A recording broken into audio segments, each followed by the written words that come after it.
Magandang araw sa inyong lahat. Ako po ay si retired Brigadier General Alfonso L. Bernate, ODA 6828, Philippine Army. Ako ay membro ng Army Direct Commission or DECOM 74. Firstly, I'd like to thank Colonel Dennis Eclarin for this rare opportunity to share some of my experiences in the so-called infantry, glamorous but risky infantry. Dito kasi sa infantry, dito malalasap ang ecstasy and agony. Ecstasy kasi pag nakakapatay ka ng kalaban o nakakapture mo kalaban, nasisis mo yung terrain objective, nakapture mo yung kampo, other positive results sa operation, napakaliga, saya mo. Sa kabilang panig, nandun naman ang agony, ang hirap at pagod, gutom, uhaw, yung grief na katabi mong ay namatay sa bakbakan, kasalukuyang bakbakan. Yung agony of waiting the enemy, especially during nasa Basilan kami, yung night ambush operations. Yung pangungulila sa mga mahal sa buhay. Nasa ulo kami, 15 days ang marketing. Pagdating ng marketing party galing sa ulo, babasahin yung mga sulat. Wala pa cellphone noon. Sulat at sa card pa lang. Pag wala kang sulat, napakalumural talaga. Yan ang buhay ng infantry. Secondly, I'd like to apologize sa mga baka naman mayroong heart emotionally sa aking honest to goodness na paglalahad nitong aking experience. And thirdly, I'd like to make this day of remembering ng mga comrades ko. Yung mga mababait na opisyal, mga enlisted personnel, lalo na mga draftees and trainees na nagmahal at nagmalasakit sa akin sa Cotabato noon, sa Lanao, sa Basilan at Tulo. Kung hindi siguro ang kanilang pagmamalasakit, baka matagal na ako nag-report kay San Pedro. So, with this, I'd like to make some parang background on the infantry para ma-appreciate nyo yung mga later episodes ko sa aking mga assignments. Ang infantry, sabi nga nila, glamorous at pero risky. With due respect, sa lahat ng mga specialization sa Army, ang pinakamayabang talaga ng infantry. Well, sa combat arms, tatlo ang mga matitigas. Armor, artillery, infantry. Ang armor, ang yabang nila, sa armor lang. Ang artillery, ang yabang nila sa kanyon, sa mga kanyon at saka pantakip sa tainga. Ang infantry, katawan ng sundalo. Sundalo at rifle niyang lalapit sa kalaban. At paa, sir. Paa. Paa ang puhunan. Paa ang puhunan yan. So because of actually, the infantry is describe yung sinasabi, pag infantry kayo, kinakapital mo yung blood, sweat, and tears. Yan ang infantry. Ba't nyo pinili in the first place, sir, ang infantry pala? From direct commission, sir? Kasi nakita ko ang thrill ng infantry. Actually, with due respect, may mga official noon, kasi ang pinakadelikadong lugar sa pinakadelikadong stage of officership, yung company grade ka, teniente at saka kapitan. Oh, sir. Kasi yan ang frontline, platoon leader or company commander. Kaya yan ang maraming percentage of casualty. Yung ibang mga kakilala ko noon, hindi sila nag-infantry, junior officer sila. After makalampas yung company grade, balik sila sa infantry para mag-battalion commander. Kasi diregla mo rin sa battalion commander eh. I will not mention him pero... Pero sir, sige nga sir, ano nga muna natin yung mundo na pinasukan nyo. Yung pasimula pa lang kayo sir. Sige nga sir, direct commission. Actually, anong year sir? Hindi actually, kung baga sa aktivista ako. Nung ako ay college. Hindi, ayaw ko ng RTC. Kaya lang, because of martial law, napilitan kami mag-RTC. Kaya ako, full civic ako sa RTC. Kaya basic pa lang ako, official basic. Ginawa na ako official ng commandant namin eh.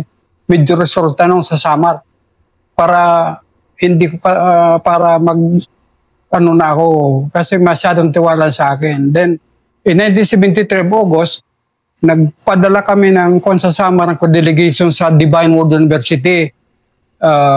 Kasi direct commission yun. Mga 40 kami from Samar, mga 100 plus ang Tagaliti. Nag-take kami ng direct commission board sa Diwo. Divine Word University. Ang August of 1973 yun. Kasi ROTC na ako. Ngayon, ang board chairman noon, actually si Colonel Murada. Tapos co-chairman niya si Colonel Tan sa Palar. Tapos si Major Piol, dati si Major Mariano, nagsipabisap si Clem Mariano, Captain Garcia, so on. So after the APG City, nag-exam ng series exams. Sa madaling sabi, after so many exams, pag ng dust, only, hindi naman sa ako na lang the last man standing. So ako lang actually from Eastern Visayas ang nakapasok sa direct commission. So ito sir, that was year 1974? 73. 73 sir. Oh, pero lumabas ang commission namin, CAD namin, 74 na. Sige nga sir, ikwento nyo nga yung mundo muna noon. Mainit na yung martial law, wala pa namang NPA sa Samar noon eh. Oh. Pumuputok yung Central Mindanao. Actually, sa Samar, nag-start ang NPA sa Samar, 60. Kahit na sa high school na kami, nag-ano na sila sa barangay noon ng mga NPA. Nagsimula na rin sir? Nagsimula na. Samar. Kasi napaka-corrupt ng mga politician actually may mga politician corruption. Yan ang parang naging reason nila kung bakit sila. So, nag-ano na sila, parang pupunta sa mga barangay, na yung mga MP. Actually, mga taga Cebu yung iba dyan, mga estudyante sa Cebu. Pero aktivista ka sir, sabi nyo sir, nag-ROTC. I was an activist on my own. Pero nung pinapapirma kami ng KM, hindi kami pinapapirma. Kasi akong leader sa Secular College eh. Kasi consistent ako na senator, number 1 senator para ako. Kasi ako, mahirap ang buhay namin. So, work student ako. Nagtatrabaho ako sa public force, pero scholar din ako sa academic scholar ako sa Sacred Heart. Kaya yung pera ko, pinahihiram ko sa mga classmates ko dyan. Yung iba nga ba, hindi na nagbayad eh. Mga pinabayaan ko. Alam ko may Diyos. Nung magsundalo ako, tininti pala ako, may problema na kagad ako. Mayroong din dumating sa akin na anghel, binigay ng Diyos. Kaya sabi ko, pag nagbigay ka ng good, babalikan ka rin ng maganda sa kapangyarihan ng Diyos. Yan. Tapos sir, so, ano ko nga sir, yung buhay ng isang tenyente noong 1973 sir. I mean, kainitan 74, talaga ito. 74 sir. So 74 sir, Central Mindanao pumutok 73 eh. 74 pumutok ang Jolo. And pumunta ka sa dalawang yun kasi sir, di ba sir? O sige nga sir, paano ka napadpad doon? Itong after my kuhan ko, so because mamaya ko yan. Sige sir. Mag-ano muna ka ng short background. Sige, sir. Para ma-appreciate yung tungkol sa infantry, sabi ko. Sige sir. Ngayon, dito sa infantry, very critical ang combat leadership. Kaya sa combat leadership, ako sa akong personal, dalawang main na importante na palagi mong ng combat leadership. The loyalty of your men is paramount. Maraming namatay noon na officer sa Mindanao. May mga namatay sa sa likod ang tama. Mayroon pa nga batalyong commander na pinatay na sundalo. Hindi ko i-mention ang pangalan. Very critical ang loyalty. Mas importante mo na makuha mo loyalty sa iyong kasamahan. Huwag ka matakot sa kalaban. Kahit ilang kalaban niyan, basta ang mga tauhan mo sa'yo. Loyalty of your means paramount. And the second, which is, yan ang nagkaroon ng problema ang ibang commanders, yung right mix between the accomplishment of the mission and the welfare of the men. Palagi naman yan, sir. Oo. Ngayon, pag masyado ka sa welfare of the men, wala ka accomplishment. Pag ano ka rin sa accomplishment, without preparation sa tao, mangamatay ang mga tao mo. Unnecessarily. So, kailangan sa combat commander, magaling ka. Magaling ka. So, I think, ako as a combat commander, number one na consideration mo is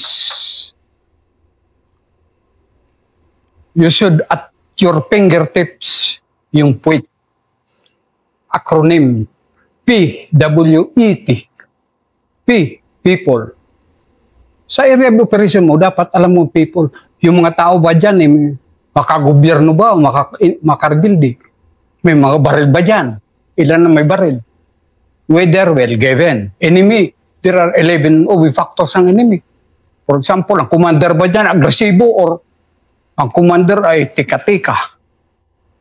Anong training nila? Nag-training ba sila sniping? Mortar. Kato sa Cotabato no, nag-training doon sa Jamperas ng mortar. Third batch yata, second batch. Kaya nagmumortaran kami sa Cotabato no. Ang pang-apat na napakatindi is terrain. There is a unit pumasok sa Mamasapan. Hindi niya alam ang terrain.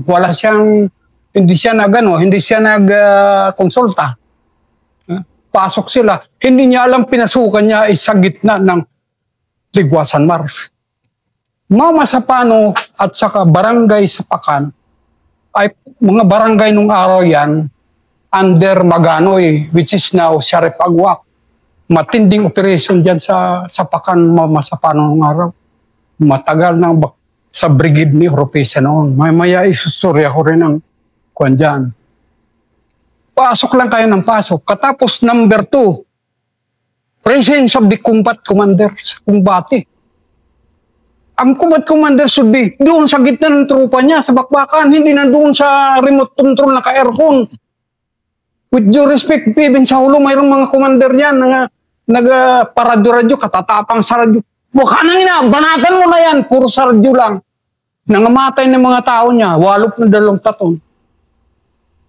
Yan ang dapat quality ng commander. Ako yung halimbawa yung sa tactics. Kasi kailangan ka dyan, yung presence, yung tactics mo sa bakbakan, sa mga diskarte. Mayroon sa libro, marami ako nakuha sa libro, mayroon din wala sa libro. Yung practical na nakikita mo na doon sitwasyon. With your respect, mayroon isang nasa libro na hindi umubra sa hulo. Yung basic infantry tactics na nandyan sa manual ng US manual at pinag-aralan namin sa Combat Arms School. Ano yun, sir? Yung 2 ups, 1 down. In infantry operation, ang isang batalyon, 3 kumpanya, Alpha, Bravo, Charlie. Pero sa hulo, sa Mindanao, mayroon kami Delta.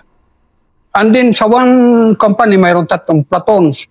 Ang combat operations na standard sa infantry tactics, 2 ups, 1 down. First and second platoon ang leading platoon abreast, either mag-min attack diyan or supporting attack. Ang isa dito, reserve 3rd platoon. Sa hulo kasi na-counter yan ng kalaban ng kanilang 5 minutes lang bakbakan sa harap. Andun sa likod ng kalaban.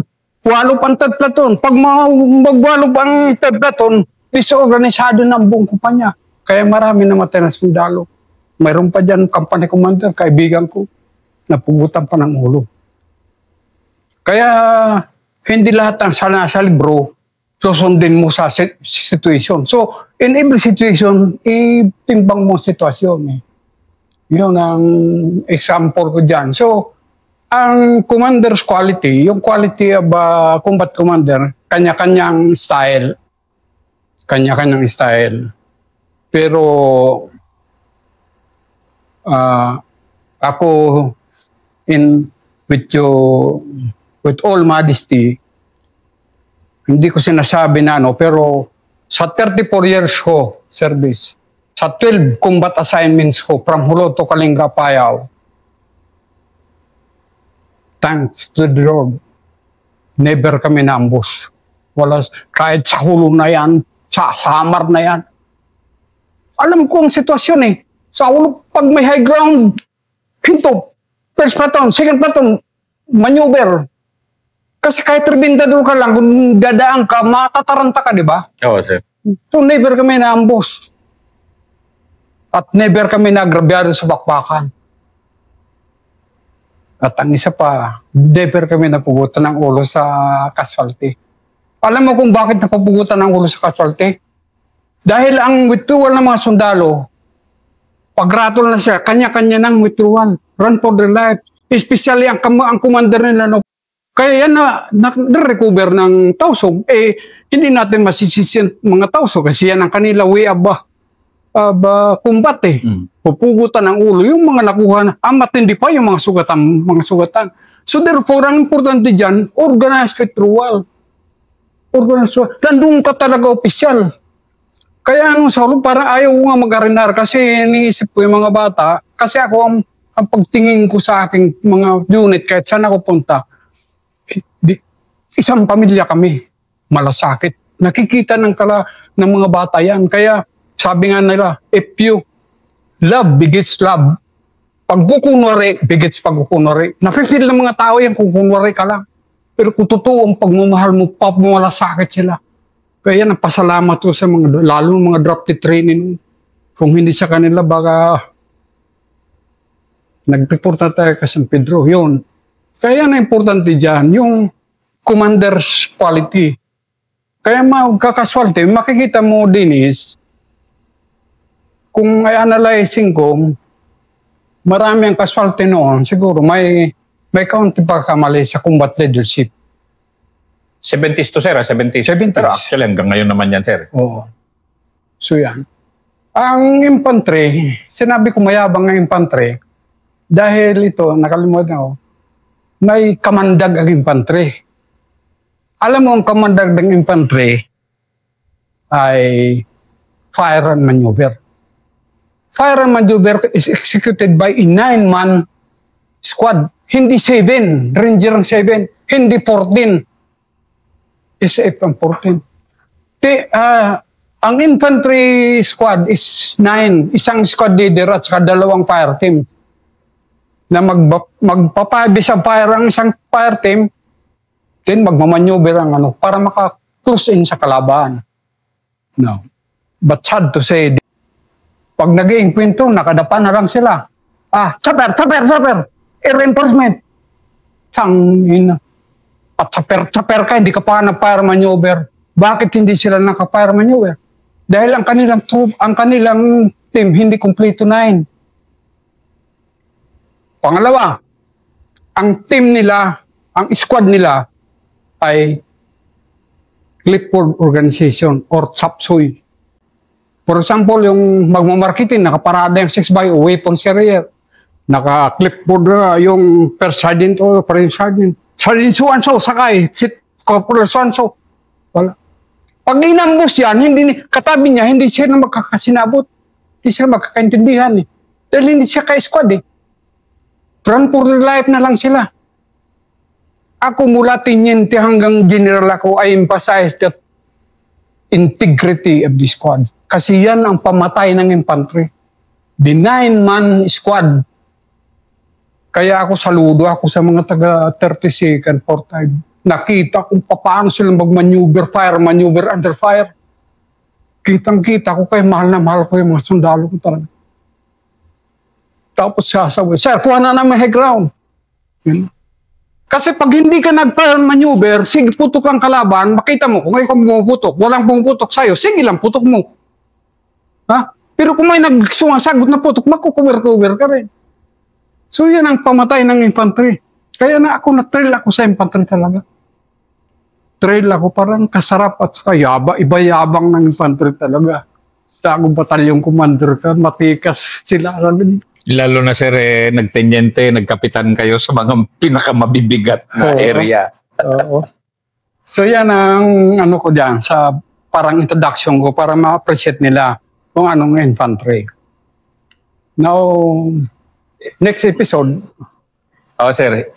Pero sir, bago tayo mag-next episode, pwede ba sir, ano nyo lang yung mga 12 combat assignments, sabi nyo sir, pwede bang isa-isahin natin? Isa-isahin natin. Sir.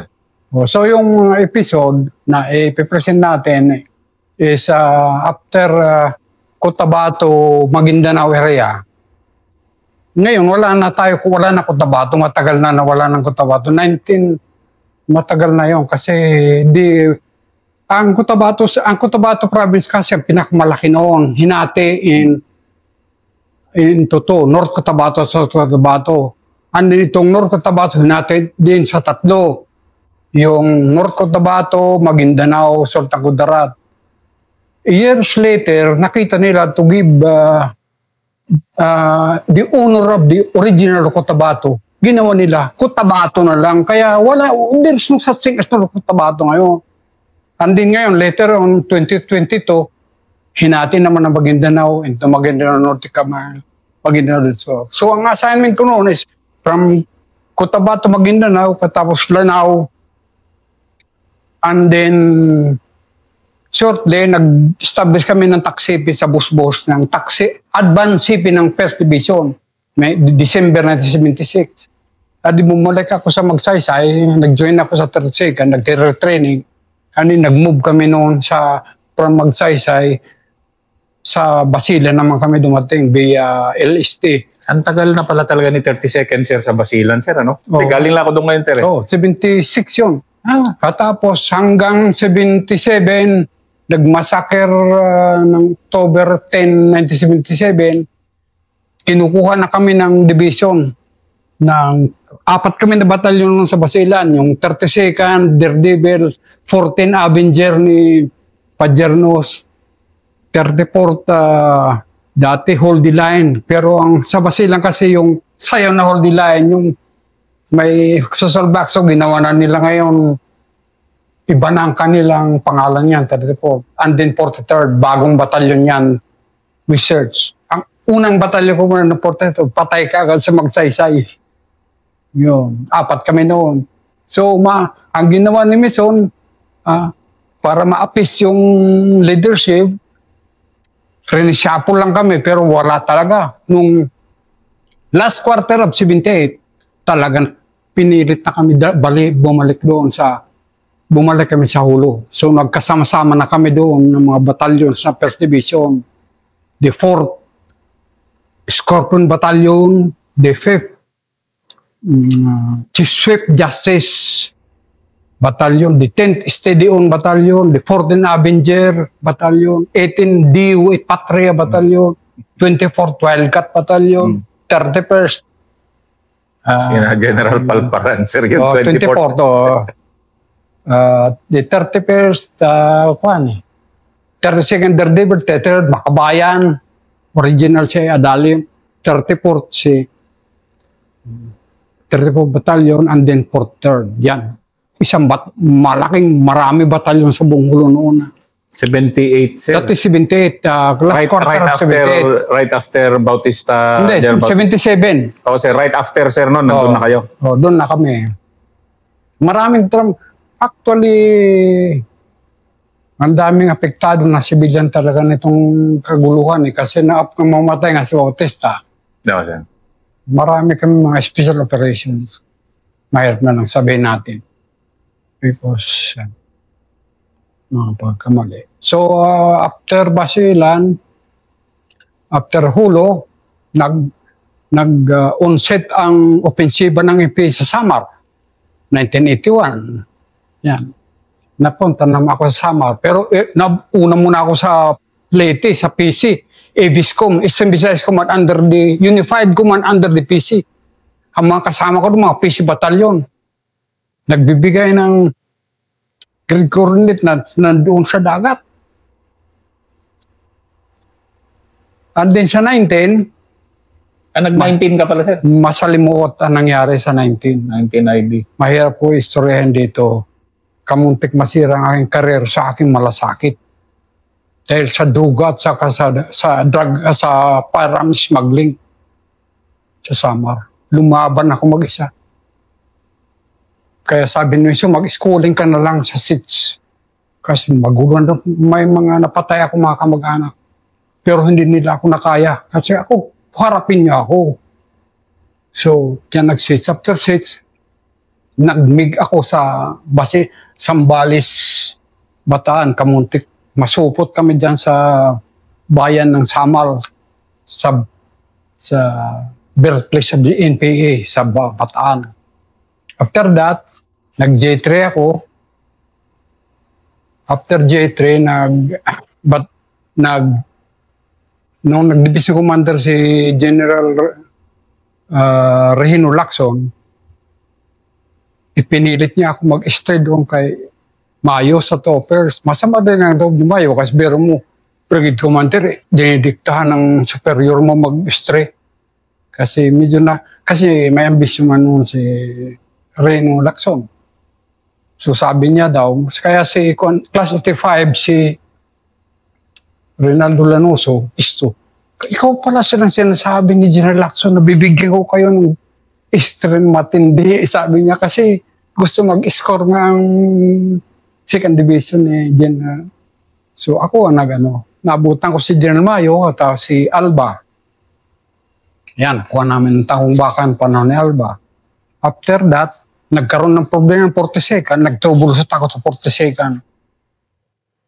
2 weeks before orders na ma-relieve ang division battalion commander, ako na actually nagdadala ng 42nd. After that, balik ako sa JC, J10 ako, XO. Ang rin sa J10, I have defended the ROTC. Pero nung umalis kami, we were defeated by default sa ROTC.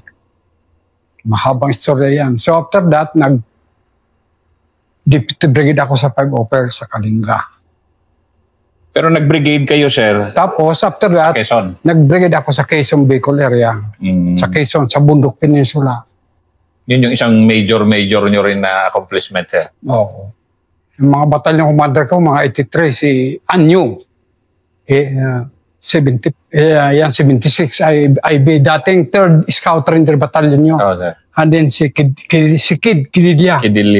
Yan ang mga batalyon commander ko. So yan, ang first episode ni General Bernarte. Isa sa mga defining combat leaders nung generation niya. 1974 nagsimula. Itong mga susunod na mga episode niya, puro mabibigat to. So, kape muna.